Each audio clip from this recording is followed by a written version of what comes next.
7월 15일 맥체인 성경 읽기 시간입니다.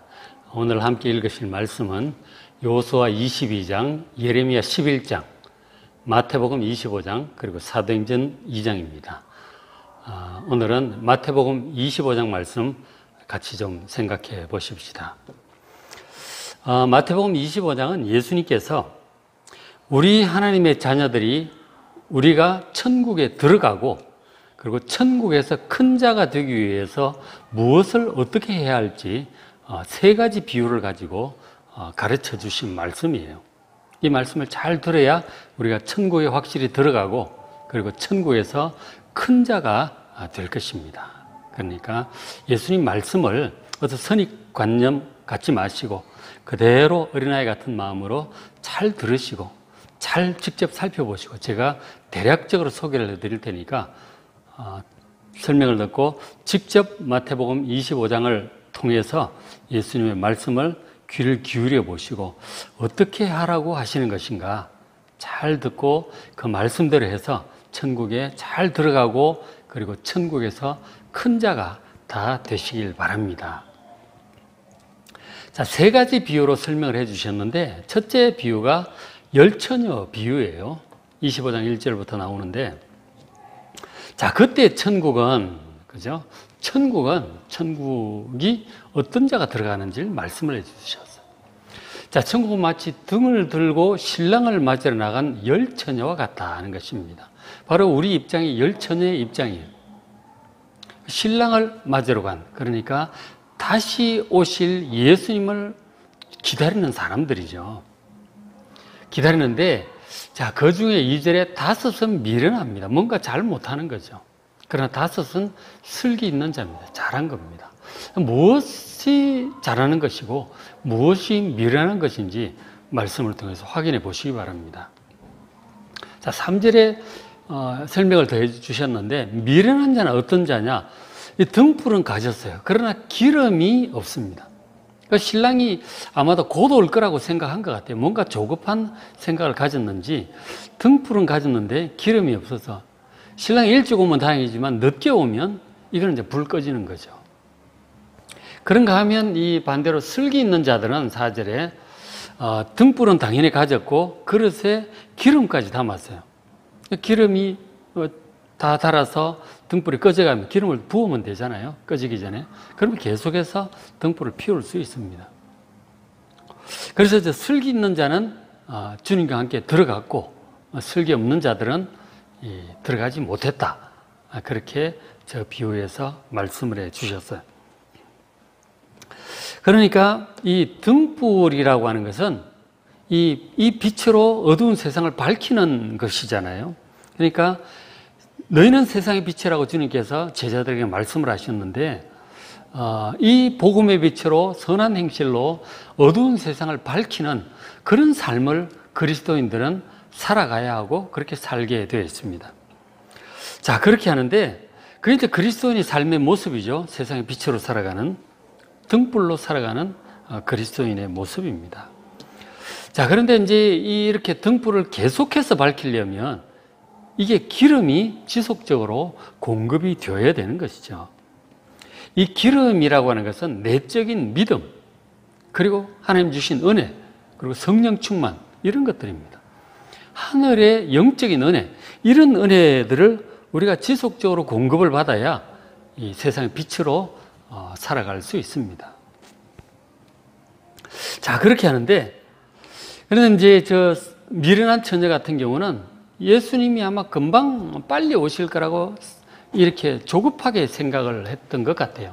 우리 지금도 보면 예수님께서 금방 재림하실 것처럼 막 시한부로 이렇게 재림을 기다리는 사람들이 있어요. 우리 전에 1992년에 다미성교회 같은 경우 이제 날짜를 정해놓고 92년 10월 말일경에 예수님 재림하신다고 다 흰옷 입고 산에 올라가서 기도하고 막 그랬잖아요. 그런 식으로 시한부로 딱 날 정해놓고 그냥 다 됐다 그러는 이런 사람들이 상당히 이제 미련한 5처녀처럼 예수님의 재림을 너무 자기 생각대로 조급하게 단정을 짓는 거죠. 그러니까 기름이 없는 거죠. 왜냐하면 금방 오실 거니까. 기름을 준비할 필요를 느끼지는 못합니다. 이 기름을 준비한다고 하는 것은 주님께서 오실 날이 생각보다 길어질 수 있는 것입니다. 그래서 기름을 지속적으로 이제 세상의 빛을 주님 오실 때까지 날 정하지 않고 뭐 정할 수도 없고 오실 때가 지속적으로 기름을 부을 수 있도록 기름을 넉넉하게 준비를 한 사람인 것이죠. 그래서 그 날이 언젠지 모르지만 오지 않겠어요? 그런데 우리 인생의 마지막 그 날이 주님 오셔서 이제 마지막이 될 수도 있고 우리가 죽어서 끝날 수도 있습니다. 그 날은 우리가 죽는 날도 모르고 주님 오시는 날도 모르는 것이죠. 그 날까지 항상 깨어서 기름을 넉넉하게 잘 준비를 해서 주님이 허락하신 그 날까지 우리의 생명이 다하는 날까지 혹은 주님 다시 오시는 그 날까지 지속적으로 기름을 공급하고 세상의 빛으로 살아가는 슬기로운 여러분 되시길 바랍니다. 자, 그 다음에 이제 두 번째 비유로 주님 설명해 주신 것이 달란트 비유예요. 그 유명한. 보면 또 어떤 사람이 타국에 갈 때 예수님께서 이제 다시 승천하신 거죠. 하나님 나라 올라가셨어요. 그러면서 갈 때, 승천할 때 제자들을 불러서 각각의 소유를 맡겼다 하는 것이죠. 근데 예수님께서 주셨는데, 자, 각각 그 재능을 따라서 한 사람에게는 금 5달란트, 또 다른 사람에게는 금 2달란트, 한 사람에게는 1달란트를 주고 떠났습니다. 그 재능을 많이 받은 사람은 그 돈을 컨트롤할 수 있는 능력이 있는 거죠. 그 5달란트를, 그것도 금을 5달란트, 어떤 사람 2달란트, 1달란트. 우리가 일견 보기에 1달란트는 너무 적은 거 아니냐, 그래서 생각하시겠지만 결코 그렇지 않습니다. 금 1달란트가 어떻게 되느냐면 1달란트가 34kg이에요. 우리 초등학교 5, 6학년 정도 되는 무게죠. 금 34kg이에요. 금 1달란트가 얼마인지 아세요? 제가 계산을 해보니까 1달란트는 금이 34kg이니까 돈수로 따지니까 한 9,000돈쯤 돼요. 9,000돈. 우리나라 그 단위로. 한 돈에 오늘 시세를 보니까 28만 원이에요. 그러면은 금 1달란트면은 25억 원이에요. 엄청난 돈이죠. 2달란트는 50억 원, 5달란트는 125억 원이에요. 물론 125억 원이 많지만 25억 원 엄청난 돈입니다. 충분히 뭔가 사업을 해볼 만한 아주 상당히 많은 것을 주고 떠난 것이죠. 적다고 불만할 일이 결코 아닌 거죠. 그 능력과 이 소유가 이제 같이 가는 것이죠. 그 우리 내적으로 주신 능력과 우리가 가지고 있는 이 소유한 것이 거의 비례한다고 이제 그렇게 보면 되겠죠. 주님께서 적절히 그렇게 나누어 주셨을 것입니다. 그렇게 하는데, 그러니까 이 달란트라고 하는 것은 주님께서 우리에게 주신 모든 것입니다. 우리의 생명, 우리의 건강, 우리의 지혜, 우리의 공부한 학력과 경험, 이 다 내가 가지고 있는 소유죠. 그리고 우리의 식구, 그런 것들. 그리고 우리의 재산도 있고요. 어쨌든 내가 가지고 있는 이 모든 것이 다 하나님께서 우리에게 주신 달란트입니다. 그것을 가지고 우리는 주님의 뜻을 따라 이제 표현으로 하자면 장사를 해서 남겨야 되는 것이죠. 열심히 일을 해서 뭔가 남겨야 되는 것입니다. 뭔가를 남기라고 주님께서 우리에게 많은 것들을 주셨어요. 사람들마다 각각 다르지만 어쨌든 우리에게 뭔가를 많이 주셨습니다. 그래서 여러분 인생을 살면서 주님 뜻을 받들어서 이걸 잘 사용을 하셔야 돼요. 내 육신적인 욕심을 만족시키고 내 하고 싶은 거, 내 궁금한 거, 내가 관심 있는 거 하느라고 살 것이 아니고 이 모든 것을 주신 분이 주님이세요. 하나님이시니까 하나님께 여쭈어야 돼요. 하나님, 제가 주님 주신 이 모든 것으로 무엇을 할까요? 인생의 사명을 깨닫기를 구하셔야 됩니다. 그것을 하셔야 되는 것이죠. 각 분야에 자녀를 잘 키우는 것도 중요한 사명일 수 있고, 교회 저 같은 목사니까 또 말씀을 잘 전하고 목회를 잘하는 것이 중요한 사명이겠죠. 직업적으로도 중요한 직업도 있고요. 안 중요한 직업이 어디 있겠습니까? 많은 각각 자기에 주어진 그 일을 가정에서, 직장에서, 교회에서 하나님의 나라를 위해서 다 사용을 해야 되는 것입니다. 그래서 우리가 한평생 열심히 살고 나면 뭔가 인생의 결과가 나오죠. 자녀도 우리 인생의 수고의 결과입니다. 우리의 직장, 사업도 인생의 결과고, 섬긴 교회의 어떤 결과도 우리 인생의 수고의 결과입니다. 그게 이제 우리가 주님 주신 달란트를 가지고 남긴 결과, 열매라고 볼 수 있을 것입니다.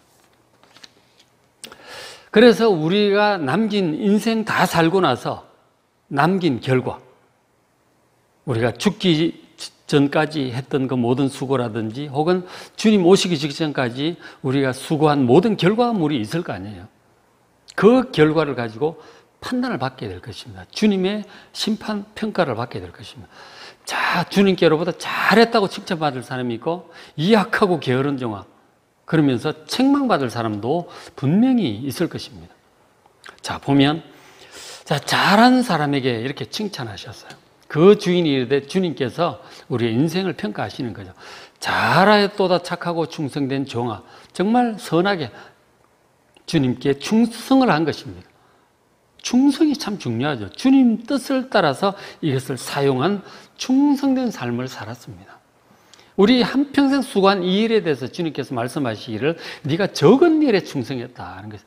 우리가 뭐 인생 길어야 100년 살기 어려운데 이 동안에 우리가 했던 것은 주님 보시기에 적은 일이라고 하십니다. 기간 자체가 짧은 거죠. 영원에 비할 때.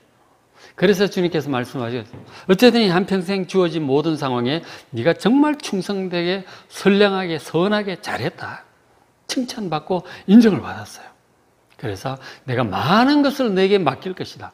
우리가 평생 수고해서 남긴 뭔가 결과가 있을 거예요. 사업이든 자녀든 뭐 교회 사역이든 몇 명을 전도했든 이런 게 있을 거 아니에요. 그런 것들을 보면서 주님께서 흡족하게 생각하시고 충분히 잘했다. 그 가지고 그 짧은 시간에 잘했다. 그래서 많은 것을 내게 맡길 것이다. 우리가 수고해서 남긴 결과보다 훨씬 더 많은 것을 우리에게 주실 줄로 믿습니다. 그리고 그 주시는 것은 우리의 소유가 되는데 그게 영원한 소유가 되는 것이죠. 하나님 나라에서, 천국에서 우리의 영원한 소유가 될 것입니다. 우리의 재산이 되는 것이죠. 그리고 너희 주인의 즐거움에 주님의 그 혼인잔치, 천국잔치에 참여하라고 같이 기뻐하자. 그렇게 인정받는 삶을 산 사람이죠. 여러분 저렇게 사시길 바랍니다. 우리 인생을 다 마치고 혹은 주님 재림하셨을 때 착하고 충성된 종아, 인정받는 삶을 살아가는 여러분 되시길 바랍니다. 자, 그런가 하면 반대로 이런 사람도 있습니다. 그 주인이 대답하여 이르되 이 악하고 게으른 종아, 악하고 착하지 않아요. 착하다는 선하다, 좋다 이런 뜻인데 악한 이 나쁜 종이다. 이것을 주님의 뜻을 따라 사용하지 않고 정말 주님의 뜻에 충성되지 않고 주님의 뜻을 실현하는데 게을렀던 것이죠. 그저 그것을 가지고 아예 게으르게 아무것도 안 했을 수도 있고, 근데 자기 육신의 즐거움을 위해서 하나님께 충성하지 않고 육신의 즐거움을 위해서 자기 육신적인 어떤 관심사를 따라서 거기에 달란트를 다 사용했다면 주님 보시기에 약하고 게으른 종이죠. 그런 종은, 이 무익한 종은 바깥 어두운 데로 내쫓겨나서 슬피 울며 이를 갈게 될 것입니다. 여러분, 결코 악하고 게으른 종이라는 책망 받지 마시고 주님께로부터 착하고 충성된 종이라는 그런 칭찬을 받는 삶을 살아가는 여러분 되시길 바랍니다. 핵심은 주님께 충성하는 거예요. 그러니까 우리가 이 주님 주신 이 모든 것을 가지고 주님 뜻을 따라 사용을 하셔야 돼요. 주님, 제가 무엇을 하길 원하십니까? 주님 주신 이 재능, 시간, 이 모든 것으로 제가 무엇을 하기를 원하십니까? 기도하시고 여쭈어서 주의 인도하심을 따라 거기에 충성된 삶을 살아가는 여러분 되시길 바랍니다. 자, 그 다음에 세 번째 비유를 예수님께서 말씀해 주셨는데 양과 염소의 비유예요. 자, 보니까 31절에 인자가 예수님께서 자기 영광으로 모든 천사와 함께 올 때 자기 영광의 보좌에 앉을 것이다. 재림하시는 예수님의 영광스러운 모습이죠. 그리고 보좌에 앉아 온 세상 사람들을 다 심판 한 사람 한 사람 하시게 될 것입니다. 인생을 어떻게 살았는지 평가를 하시게 될 겁니다. 그러면서 구분을 하기를 목자가 양과 염소를 구분하는 것 같이 합니다. 그 중에서 양은 골라내가지고 오른쪽에 모읍니다. 나머지 염소들은 왼쪽에 모을 것이다. 구분한다는 것이죠. 실제로 이제 그 팔레스타인 그 목자들 보면 같이 섞어서 둡니다. 염소들이 양들이 너무 붙어 있지 못하도록 이렇게 좀 그렇게도 하고 역할도 하고 하는데, 밤에는 양은 좀 서늘해도 잘 수 있나 봐요. 그러니까 염소는 따뜻하게 자야 된대요. 그래서 따로 분리해가지고 다른 환경에서 재운다고 합니다. 어쨌든 양과 염소가 낮에는 섞여 있지만 밤이 되면 쫙 갈라지는 거예요. 그것처럼 예수님께서 오시면 양과 염소가 쫙 갈라지게 될 것입니다. 그 양은 지금 뭔가 잘한 사람들이죠. 그리고 염소는 주님 보시기에 뭔가 잘못한 사람이에요. 자, 무엇을 어떻게 하는 것이 잘한 것이고 어떻게 한 것이 잘못한 것일까요? 주님 보시기에, 사람들 보시기에 말고 주님 보시기에. 우리 심판자는 주님이니까 주님의 판단 기준을 여러분 신경 쓰셔야 됩니다. 사람들의 인기, 명예 그런 거 소용없어요. 주님께로부터 약하고 게으른 종이라는 이런 평가를 받으시면, 그런 학점을 받으시면 큰일 나는 거죠. 사람들은 무슨 얘기를 할지라도 주님께로부터 잘하였도다 착하고 충성된 종, 그렇게 평가를 받으면 끝나는 겁니다. 그죠? 잘 산 거예요. 자, 양은 어떻게 했고 염소는 어떻게 했을까요? 자, 34절에 저 양에 해당하는 사람들이죠. 그때 임금이 그 오른편에 있는 자들에게 이르시되 내 아버지께 복받을 자들이야. 하나님께 복받을 자들이 되었어요. 그런 사람들은 어떤 복을 받느냐? 창세로부터 너희를 위하여 예비된 나라, 바로 하나님의 나라고 천국이고 새하늘과 새 땅에 여러분이 다스릴 그런 나라가 있을 것입니다. 그런 것들 드디어 상속받아서 왕으로서 영원히 다스리며 살게 될 것입니다. 인정을 받은 거예요, 제대로. 어떻게 했느냐? 35절 보니까 내가 줄일 때, 예수님께서 줄일 때 먹을 것을 주었고, 예수님이 목마를 때 마시게 했고, 나그네 됐을 때 영접하고, 감옥에 갇혔을 때 돌아보았다. 그렇게 말씀하셨어요. 근데 사실 이 사람들은 내가 예수님께 한 적이 없는 것 같은데요. 그래서 질문을 했더니, 나를 섬기는 이 백성들, 형제들 가운데 하나에게 한 것이 곧 내게 대하여 한 것이다. 그러니까 하나님의 백성들에게, 그리스도인 형제들을 섬긴 것이 바로 예수님을 섬긴 것이고, 그것이 아버지께 복받을 자들이고 영원한 나라를 상속받게 되는 것이라고 하는 것입니다. 그런데 이제 반대는 어떤 사람들이 있느냐? 41절에 왼편에 있는 자들, 이 염소 같은 자들, 이 저주를 받은 자들이다. 나를 떠나 어디로 가요? 마귀와 그 사자들을 위하여 예배된 영원한 불, 바로 지옥입니다. 영원한 불못이에요. 유황 불못입니다. 지옥으로 떨어지게 돼요, 이 저주받은 자들이. 어떻게 해서? 예수님께 안 한 거죠. 45절 지극히 작은 자, 그리스도인 하나님의 백성들에게 하지 않은 것이 예수님께 하지 않은 것이다 하는 것입니다. 그러니까 이런 거죠. 믿지 않는 자들은 육신의 본능을 따라 기본적으로 아주 이기적입니다. 육신적이고 이기적이에요. 그렇잖아요. 돈이 아무리 많아도 정말 자기를 위해서는 펑펑 막 쓸지언정, 그러나 연약한 자들, 가난한 자들, 하나님의 백성들 섬기고 이런 것들은 관심이 없어요. 지금 코로나로 인해서 이제 마스크 구하기 힘든데, 오늘 이제 뉴스 하나 보니까 인도에 지금 코로나가 굉장히 퍼지고 있잖아요. 하루에 막 2만 명 이상 막 확진자가 나오는데, 인도에 부호들이 있어요. 그런 재벌들이 마스크에 보석을 이렇게 달아가지고 한 개에 몇백만 원씩, 600만 원도 하고 그렇게 한대요. 그런 마스크를 끼고 다닌다 그러더라고요. 참, 마스크 한 장 살 돈도 마땅치 않은 사람들 생각한다면 어떻게 그렇게 할 수 있겠어요? 그리고 자네 프랑스 이멜다 여사 대통령 그때 물러나게 되었을 때 보니까 그 많은 옷들, 그 많은 구두, 그 많은 백들 사가지고 해보지도 않은 것들도 엄청 많았다고 하잖아요. 엄청나게 자기를 위해서는, 육신을 위해서 돈을 쓰지만 진짜 연약한 자들, 가난한 자들, 이런 사람들을 돌아볼 생각을 안 하는 그런 사람들을 가리키는 것이죠. 정말 육신적이고 이기적인 사람들, 다른 사람을 돌아볼 줄 모르는 그런 사람들, 하나님을 안 섬기니까 저렇게 되죠. 하나님을 섬기고 예수님의 가르침을 받는 구원받은 자들이라면 그렇게 할 리가 없죠. 가난한 사람들 아무리 재벌이라도 가난한 사람들을 돌보고 기부를 하고 어떻게 내가 무엇을 할 수 있을까 하는 거죠. 그렇게 잘하는 사람들이 있잖아요. 누구라고 제가 얘기는 안 하지만 잘하는 사람들이 있어요. 정말 부자인데 정말 어려운 사람들을 위해서 잘 섬기는 그런 사람들이 있단 말이에요.